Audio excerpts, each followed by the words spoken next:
The Ag Tribes Report is brought to you by Farm Test, a field trial design, execution, and analysis service that makes it easy to ask your fields which management practices perform best. To start your field trials, visit farmtest.ag. And Legacy Interviews, a service that video records individuals and couples telling their life stories so that future generations have the opportunity to know their family history. Welcome to the Ag Tribes Report, a breakdown of the top stories affecting the culture of agriculture, with your host, Vance Crowe. The report begins in 3, 2, 1. Let's begin. Welcome to the Ag Tribes Report. I'm your host, Vance Crowe. Each week, I bring a co-host that represents the perspective of one of the many ag tribes that collectively make up U.S. and Canadian agriculture. This week, I'm joined by Greg Peterson, a.k.a. Machinery Pete, the founder of a marketplace for buyers and sellers of used farm equipment, offering farmers a vast selection of equipment listings in one place with a search tool that makes it easy and fast to find relevant equipment. Machinery Pete, welcome to the Ag Tribes Report. Hey, honored to be here, Vance. Thanks for the invitation. Today, we're going to be covering how the farm aid that's going to be offered by lawmakers, possibly. We're going to go through how grain markets might be impacted if the U.S. does end up putting tariffs on, like they're claiming they're just about to do. And we're going to talk about the DJI agricultural drones that may be banned for suspicion that they are could be used by the Chinese government for nefarious purposes. We're going to get to all of that, and we'll also discuss the Bitcoin land price report, Pete's worthy adversaries, and what is one thing he believes that almost nobody he knows agrees with him on. So, to kick it off, right off the beginning, we're going to start with farm policy news with a headline that is lawmakers considered farm aid as Farm Bill remains stalled. So AgriPulse's Phil Brashear reported on Monday that a senior Republican on the Senate Appropriations Committee said that lawmakers are considering attaching a package of farm income support to a farm bill extension that could get enacted at the end of the year. So instead of passing the farm bill, what they're talking about doing is actually just putting a rider on there that would potentially send money directly to farmers. Senator Stabenow recognizes that farmers can't wait for another extension. And so all the talk is going, how can we make sure that farmers are staying afloat when there has been a trade deficit of $30 billion this year and $42.5 billion is expected in 2025. So machinery prices are going down. Supply of grains is really high. What do you think about the government doing an end run around the reason to get the farm bill done to begin with, which is to get farmers money? What do you think about their plans here? Well, unfortunately, it seems like par for the course with our political situation here of the last number of years. I've always taken a little hope, Vance, in that at least it seemed like to a much higher degree agriculture has been the one area where maybe both sides can kind of work together. But what you described there, that kind of tack-on extension, apparently that's become more of a, kind of the par for the course, which, if that's to the extent that's not addressing the key issues that need to be addressed in the Farm Bill, that's, very unfortunate. Yeah, I mean, it's clear that even when they were getting excited this summer, like, oh, it looks like we're making progress on the Farm Bill, I don't think anybody thought that that was going to happen until after this presidential election. But the big challenge is it's kind of hard to explain to all of Americans that are suffering, that have high prices and their input costs are high as well, how it's logical or fair that landowners that are sitting out in the countryside deserve to have payments. What do you think? How will this go with regular consumers out in the world that watch farmers get checks like this? Well, people still like to eat. That's one thing from a data standpoint that I guess I monitor every day. So no, it's interesting. I've been monitoring our market, farm machinery values and trends for 3.5 decades now, and it's interesting it occurs to me, people tend, we're drifting farther away from the farm. So folks that live in the cities, when I was coming up, it used to be, well, my dad was a farmer, my uncle. Now that's maybe moved to the second to third gen. And as that happens, and of course our world has changed greatly with social media and the internet.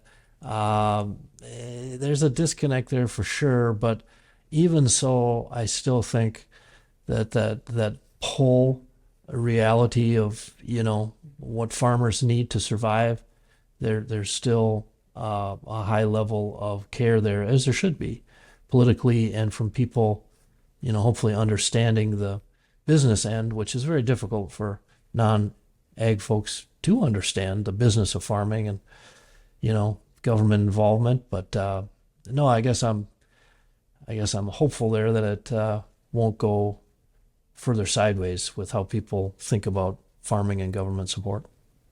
Yeah, I think that you're exactly right about the number of people that used to be connected with ag. It just every single year goes lower and lower, whereas it used to be my uncle or somebody you were connected with, and now we have less and less people. And I think a lot of that has to do with the hyper specialization that comes in ag. Even if you know somebody that's related to ag, people don't always make that connection because it's not the picture that they have in their minds of a farmer raising pigs and cows and raising crops and having the horses to raise those crops. So that there's it's just the people that are working in ag don't always get associated with being a farmer, and yet they're still doing ag related work.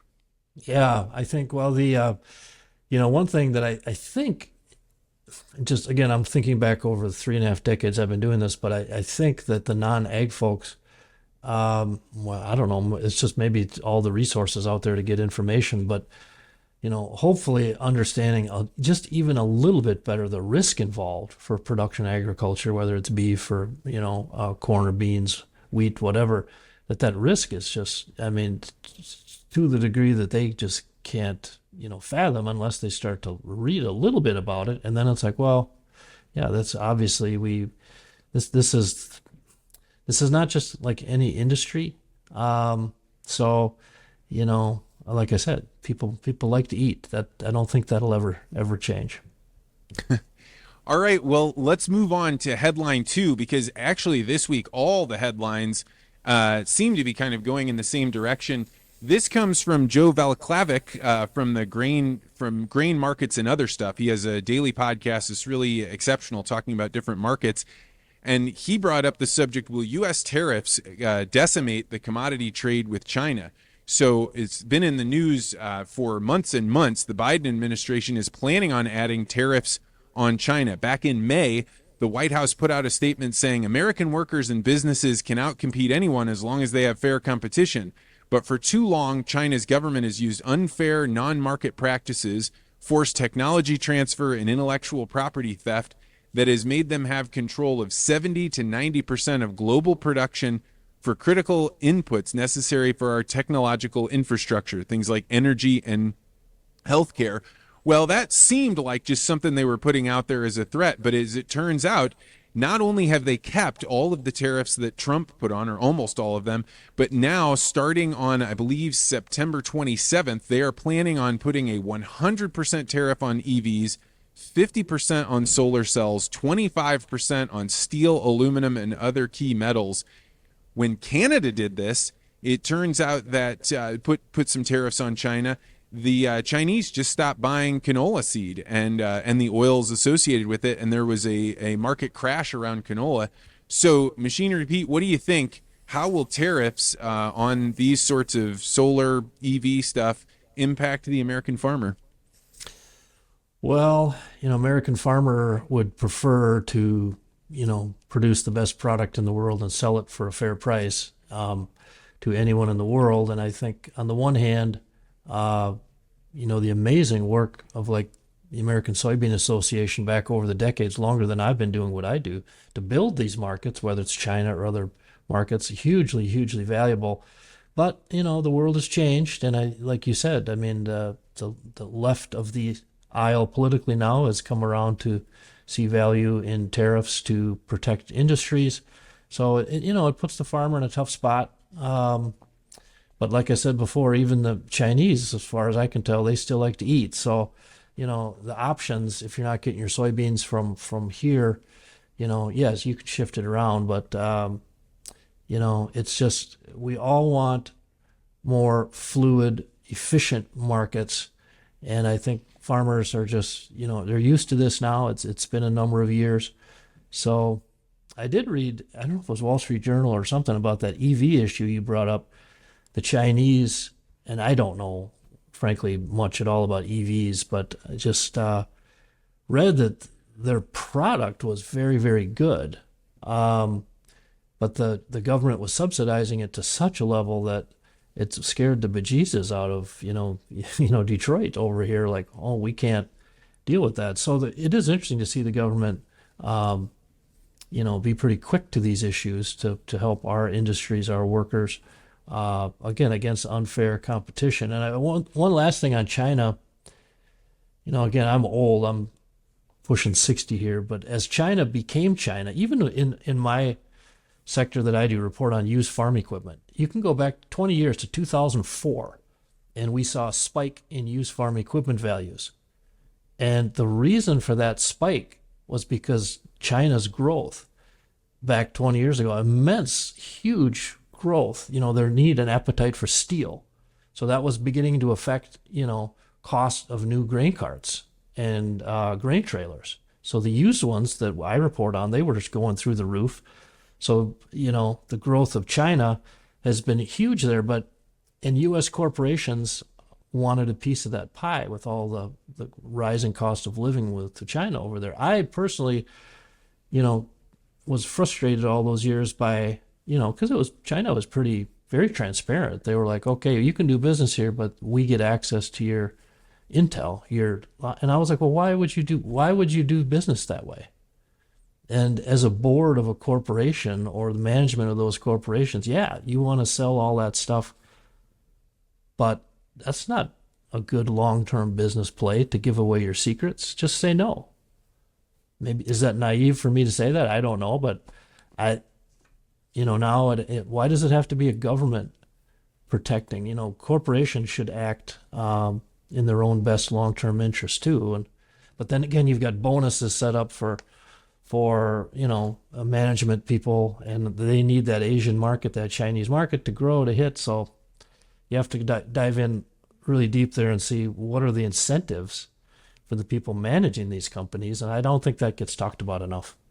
I am completely with you on that we need our companies that are from the United States to really be thinking about themselves as U.S. companies. When Monsanto went to sell to Bayer, there was so much pressure around them becoming a monopoly that these countries all had to approve the sale. Otherwise, you'd have to have two separate companies in Russia, where instead of them being merged together. And so what these countries did is they said, we'll let you do that as long as you hand over your technology on how you did those GMOs, or you build a laboratory here and start doing some of your scientific research here. So the Monsanto, which was a national treasure in terms of innovation, their seed ownership, all of the technology that they built, they handed it over in order to make that merger happen. And we'll never get that technological advantage back. That's something that's gone forever. Yeah, again, like you say, look at the incentives. I mean, I live in Minnesota here, grew up here, and our state is pretty, it's a liberal state. But the daily newspaper for years, it's been interesting. They have a CEO pay watch, which they just report on, across all types of industries, ag and every other industry. And, our culture, we're at this point where, and we are capitalistic. And believe me, I've built my business for 35 years. I get it, risk and reward. That's farming. That's life. But, when some of the management, is incentivized with bonuses or stock options or whatever, to a level that's like, whoa, how does that affect decisions they make in the short term for their whatever corporation it is? We'll dance with those folks because we're going to sell a lot more. And so that gets to something that frustrates me. And I try not to be a grouchy old gray-haired guy, but there's long-term and there's short-term. We've discounted long-term for too long, whether it's politically or business or personally. And we live in a world that's like short-term, just boom, right now, that's all people can see. And that's not right. And when you over focus on the short term, things are going to get gumbled up long term, and that ain't good for anybody, in my opinion. Yeah, I think that that's at the very core of life, is balancing what do you need to do right now and how can you be thinking about the future. And if you are so focused on what's going on today and you sell out everything, it's a bad gig. It's not a good way to build a nation. I don't think so either. All right, moving on to our third and final headline. This one comes from dronelife.com. DJI agricultural drones maybe getting banned? The agricultural drones that have been starting to be used for things like fertilizer applications or pesticides are coming under question as Congress members send a letter to the USDA and CISA, that they have national security concerns about the way these drones are potentially either being operated, how much information they're sending back to China about our fields, and could they be used in some sort of attack against American infrastructure. Now, this might have seemed absurd just a week ago, but when you consider what was done with those tiny little pagers where their batteries were laced with some explosives, all of a sudden you took something that seemed like a regular piece of equipment in people's pockets and you turned it into a bomb. So, Greg, what do you think? Is this questioning DJI agricultural drones, is this just protectionism for U.S. drones, a real security threat, or something else going on here? Well, I'm with you, Vance, on our eyes being collectively opened here this past week by the pager issue in with Israel and Lebanon there. And I mean, it's a different world. And I think in ag country, of course, the fear of Chinese growing influence and control is valid and obviously very, legitimate. So drones are becoming an ever more important piece of every industry. We chatted a little bit before we went on air. I've been advocating for the use of drones to help buy and sell used farm machinery for a decade, and that doesn't seem to make sense. But I remember a decade ago thinking, these drones are going to change everything. And now, obviously, with spraying, these big, huge drones, I mean, we're all for the efficiency they can bring, as it's, difficult to find people to help on the farms. But yeah, technologically, just, I guess, whatever concerns have to be addressed there. If I could interrupt, I'd actually be interested in hearing your state of the drone world right now. The last time I checked in with drones, there were people flying them to be able to map their fields, but how sophisticated have they become? Well, to me, they've gone from just kind of a novelty, like, oh, that's cool, that someone could fly a drone over my farm, and almost like a vanity thing, almost like the old days when on farm country where you'd see them now. You go into a farmhouse and there's a flyover picture. So these companies that would fly airplanes, and they'd say, hey, we'll, for whatever amount of money, we'll give you this cool airplane shot of your farm. That's, I think, how people perceived drones initially. And my take was just the opposite. I was like, this is a tool. So in my world, again, which is a specific, compiling auction prices, what is an asset, a piece of equipment worth? It might be a 1-year-old combine, sells for $600,000, might be a 80-year-old antique tractor. But when you're talking about people buying and selling things, there's emotion involved. We're human beings. And that's why the auction method of selling has been around for over, a couple centuries, and it's still vital and growing, is because it's emotional. So when you're looking at selling something, to me, drones were this, the new frontier. I told people 10 years ago, if I were a farm equipment dealer, I would hire a 21-year-old kid and say, guess what? You're our drone guy or gal.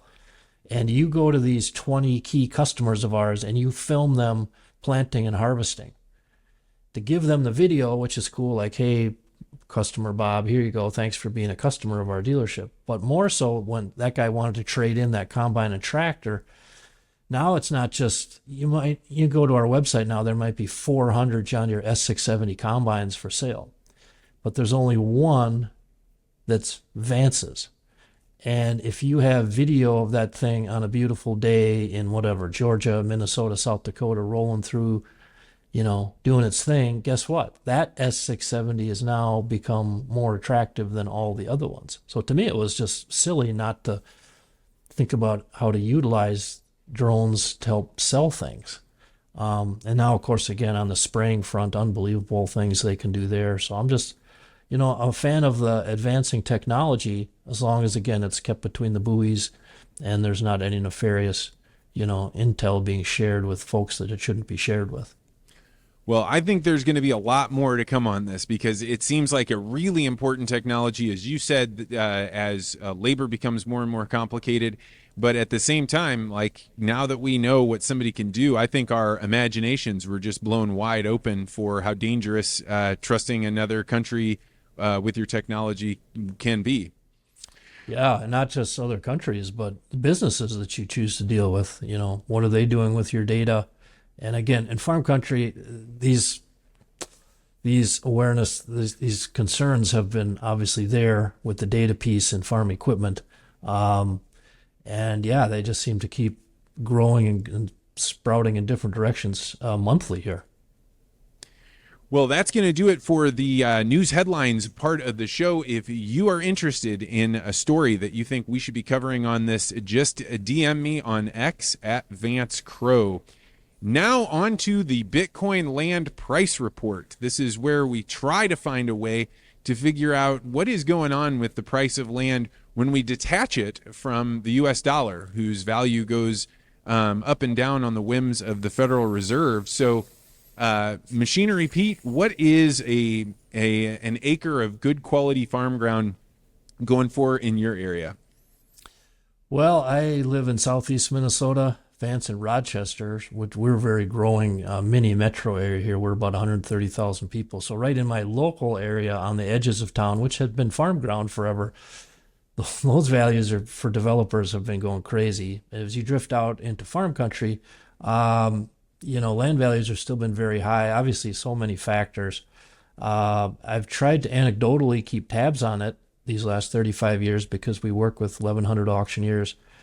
We're compiling the machinery values, but land values, around here you might see anywhere from 9,500 to 14,500, just again, depending on the ground. And generally speaking, what I've seen is that land values have held stubbornly high. I mean, in ag country, they've been pretty much coming off all-time highs. They're coming down a little, but not as much as people maybe would hope or seem reasonable with the tightening in the ag economy. And that, we chatted about it a little before, Vance, but to me makes sense because we see the same thing with good used machinery, maybe not falling as much as people think it would have. But to me, what this signals is there's a lot of old money out there in farm country. Now, I don't mean to be disrespectful when I say old because I'm I'm pushing 60 myself, but farmers are as smart as operators, businessmen, women as you'll ever see to survive through the decades, the ups and downs. They're very smart and they've had some good years. So now when that piece of land that's just the right piece of land comes up, again, you got one crack at it and it's not just you that wants it, it's 5, 6. So that's why I think we see. And again, the auction method doesn't matter what we think a piece of land is worth or what a tractor is worth. You put it up for sale, we all know when that gavel falls that's what it's worth on that day. Well, I find that, land prices are one of those things that's really difficult because now with people knowing that their money can be inflated, they try and find a place where they can put money where it won't lose value. And one of the scarcest assets in the world is high quality farmland. And I like to make the comparison with Bitcoin. I don't know how comfortable you are with it, but if we were to are you comfortable with it? Do you know very much about it? I am not a Bitcoin expert, Vance. I will freely admit. So as it turns out, if we kind of average what you were saying about the prices and we say it's about $12,000, then that would mean that it's about 0.1898 Bitcoins per acre. The Bitcoin price as of press time was $63,224. So in other words, one Bitcoin would buy you about 5.2 acres of farmland around where you're at. So I just like to do that because I think it's a way to detach our pricing of land away from just U.S. dollars and give it another way to tell, is it getting more expensive? Is it getting cheaper? Because it's hard to tell when you're basing it against an inflating currency. Well, the inflation, that's an interesting topic because obviously as the kind of the source reporting on used equipment values and occasionally on land values. We report, and it's not uncommon for people then on social media, which we're pushing 400,000 followers out there across platforms, to get discussions going. And people will say, well, that tractor, that 15-year-old tractor, you're not accounting for inflation on that. And it's like, I understand when that comes up, but that's why I've always wanted to compile not one data point, whether it's land or it's like I want to compile every data point. So to then give you an average, a high and a low in US dollars, and however you want or anyone wants to consider inflation over time.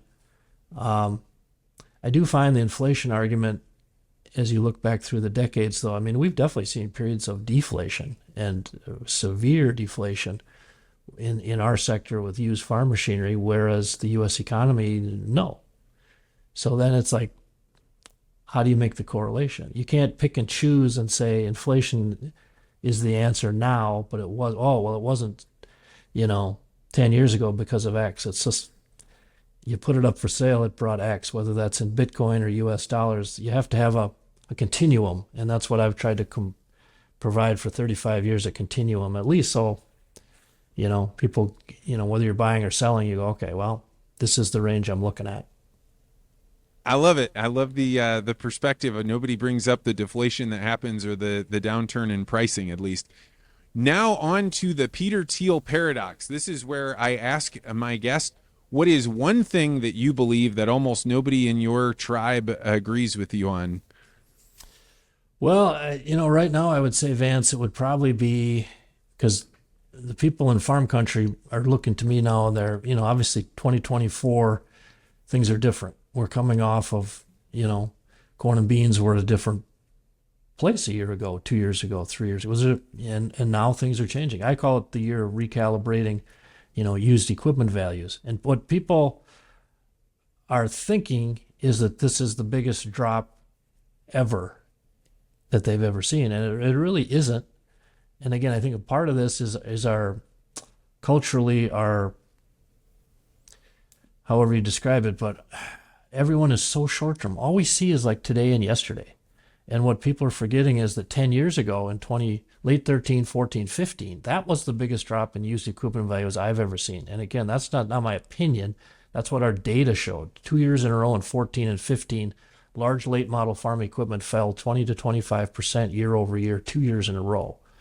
And when you look at our auction price data right now, for example, you could look at a John Deere 8R410 tractor, a couple years old, big horse. Average auction price so far this year is down 11.5%. And again, 10 years ago, it was more like 20%. So when I share that, people, the reason it's disconnected is what in their heads people are comparing to is the list price new, which has skyrocketed. I mean, the price of new farm equipment, I always used to figure it was going up 4% a year. And when we hit the supply chain mess on the back end of COVID, I mean, that became unhinged. So the price of new everything just went through the roofs, and farm equipment was maybe at the 4. So, and now those costs of new they haven't come down yet. So if you're sitting there looking at a new tractor, 800,000, and then Machinery Repeats reporting at auction of a John Deere X9 1100 combine that just dipped under 400, yes, that is a huge drop. But they're comparing it to the price of new, not to the advertised price on a dealer lot used. And I measure the gap between put it up for sale today at auction and what dealers are asking for it on the lot. And that the gap isn't as big as it was 10 years ago. So that's what people, it takes them by surprise. Now, I say that we may get to that same gap. It could well happen here because I think we're going to keep readjusting the rest of 24 and definitely into 25. But structurally, there's a couple differences versus 10 years ago that are making this used equipment market turn. The rate of turn is astronomically faster than it was 10 years ago, which I think has the potential to make the downturn shorter. Oh, that's fascinating because there's so much more churn going over, so the pricing matches up with the rest of the market faster. Well, when I say turn, so 10 years ago, we have to pull back here. And again, we all, again, just look at our phones and that's all we think about today. Well, let's just stop. Let's rewind this and go back to 2014. And let's think about the realities with farm equipment dealers. So here's where your audience, your farm audience is going to start going, yep, there were a lot more dealers 10 years ago. So the rate of consolidation in the farm equipment world was just breathtaking. 10 years ago, if you had 4 or 5 stores, you were a good sized dealer. Well, there's hardly any of those left. Now these dealers, and God bless them, they're 30, 40, 50, 60, 80 stores. When you are an organization of that scale, you're capitalized different than you were back when it was kind of a ma and pa. You had 3, 4 stores. So back then when the ag economy turned, like corn and beans fell in spring of 13, dealers had too much used inventory back then, just like they do now. But what I'm measuring is the raw number of 1 and 2 year old farm equipment, pieces of equipment that have been taken to auction. And I've got 35 years of data. So what we're seeing right now through the month of August, the number of 1 and 2 year old farm equipment units sold at auction is up 98% versus last year and up almost 500% versus 10 years ago. Now, 10 years ago, if you had 4 stores, if you were a dealer, and you looked out on your lot and you're like, dang, we got 35 too many combines, you couldn't take them to auction and sell them all because you'd have been out of business. You just had to sit tight and hope and wait. And now that's different. Now dealers here the last 12 months going on 14, they've been super aggressive. And they look out and they go, ooh, we got 70 stores. We got to move this stuff. So they take it out to auction and it's moving.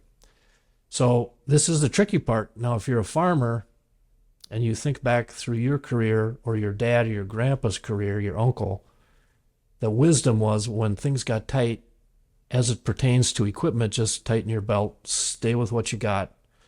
There'll be deals all over the place and just hang in there. Now, they're, better deals now for sure, but you should not be thinking that it's going to drag on as long because this rate of turn is just astronomically quicker now, which is a good thing if you're selling new equipment, if you're John Deere, Case, Class, whoever, AGCO, because the used stuff is moving out quicker. To me, the farm equipment space has become more like the automobile space.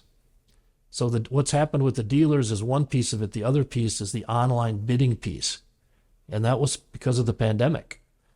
So we'd already had online bidding for 15, 20 years, but when the pandemic shut everything, and this is why I love compiling auction prices, because literally, Vance, it took about 4 days, and I went, whoa, auction prices are shooting up. Corn and beans haven't gone up. Why are auction prices going up around North America? And it was because everything went online, and we live on these phones. And farmers are competitive people.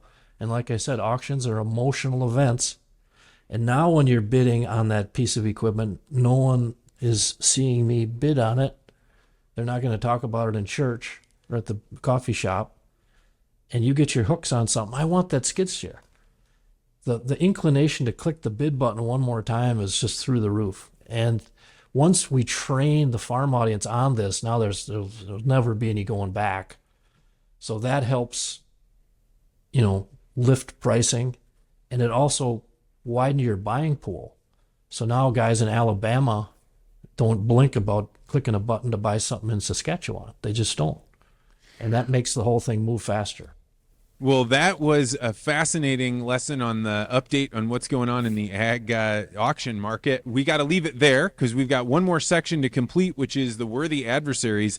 This is where I ask my guest, Machinery Pete, who is somebody on social media that you respect, but that you don't agree with? Well, here's where my Minnesota-ness might kick in, Vance. On the one hand, I guess I'm fortunate. I don't have people coming at me negatively. like, hey, machine repeat, you're full of beans, because it's data based. So you don't have to like the data, but data is data. It's just that's how and why we present it. The other piece is that I guess I completely understand, the segment, what you're doing, and it is great to widen our field of vision, no question. I've sort of rolled by the, if you don't got something nice to say, just keep your yap shut. So that's me personally. Now, there's of course, folks on social that, I don't agree with. I like paying attention to what they're saying. What I just am growing increasingly weary of is the fightingness of it. I'm done with that. I don't have time for that. So if someone has a hot take on something, well, even that term hot take, it's like, oh, this will go crazy on social media. I don't give a rip about that stuff.